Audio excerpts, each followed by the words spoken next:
In front of me is HONOR Pad X8a, and today I would like to show you how you can turn on or off Google Passwords Autofill.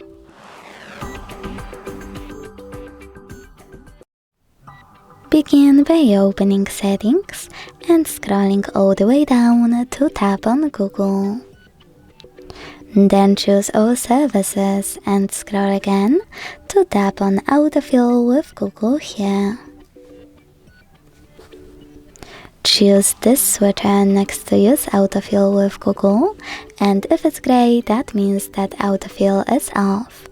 To turn it on, tap on grey one, and if it's blue, that means that all your passwords will autofill automatically.